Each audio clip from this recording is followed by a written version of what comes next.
Assalamualaikum warahmatullahi wabarakatuh. Nama saya Sri Ramadhani, NPM 19110099.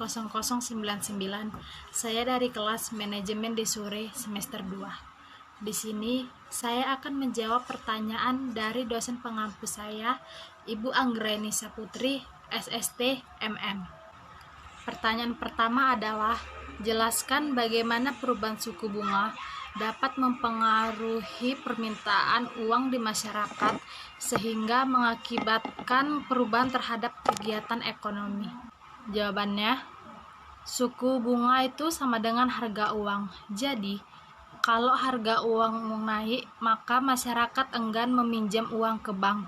Sebaliknya, kalau harga uang turun, maka jelas masyarakat akan banyak meminjam uang ke bank. Pertanyaan yang kedua, jelaskan menurut pendapat Anda, apa perbedaan non-tarif barir dengan tarif barir? Jawabannya, hambatan non-tarif barir adalah suatu kebijakan proteksionis terhadap barang-barang produksi dalam negeri dari ancaman membanjirnya barang-barang sejenis yang diimpor dari luar negeri, dengan cara menarik atau mengenakan pungutan bea masuk kepada setiap barang impor yang masuk untuk dipakai atau dikonsumsi habis di dalam negeri. Yang hambatan non-tarif barir itu ialah berbagai kebijakan perdagangan selain bea masuk yang dapat menimbulkan distorsi sehingga mengurangi potensi manfaat perdagangan internasional. Soal yang ketiga, jelaskan bagaimana kebijakan instrumen ekonomi internasional. Jawabannya, instrumen kebijakan ekonomi internasional salah satunya ada kebijakan perdagangan internasional, yang dimana ruang lingkup kebijakan perdagangan internasional meliputi segala tindakan yang dilakukan oleh pemerintah terhadap sebuah rekening yang masih atau sedang berjalan transaksinya dari neraca pembayaran internasional, khususnya hal-hal yang berhubungan dengan kegiatan ekspor dan impor suatu produk baik barang ataupun jasa. Jenis dari kebijakan ini seperti kebijakan tarif terhadap impor, bilateral trade agreement, dan masih banyak lagi lainnya. Yang kedua, kebijakan pembayaran internasional. Untuk kebijakan pembayaran ini mencakup beberapa hal mengenai kebijakan pemerintah terhadap rekening modal dalam neraca pembayaran internasional, tepatnya pada pengawasan terhadap pembayaran internasional.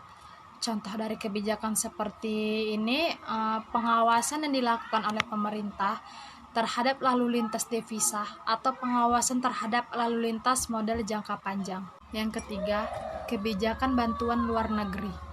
Kebijakan bantuan luar negeri merupakan sebuah tindakan atau kebijakan yang dilakukan oleh pemerintah yang berhubungan dengan bantuan, pinjaman, dan lainnya.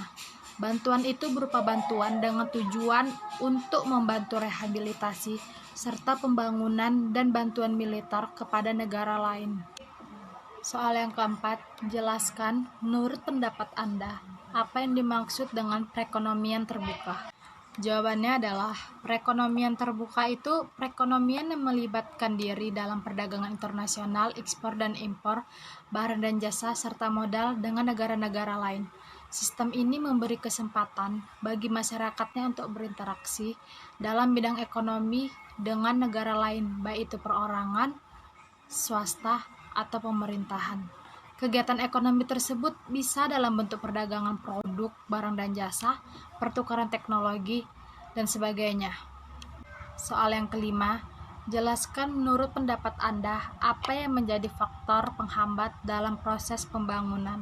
Jawabannya, faktor-faktor yang menjadi penghambat dalam pembangunan ialah: pertama, mengurangi jumlah tabungan dan yang diciptakan anggota masyarakat.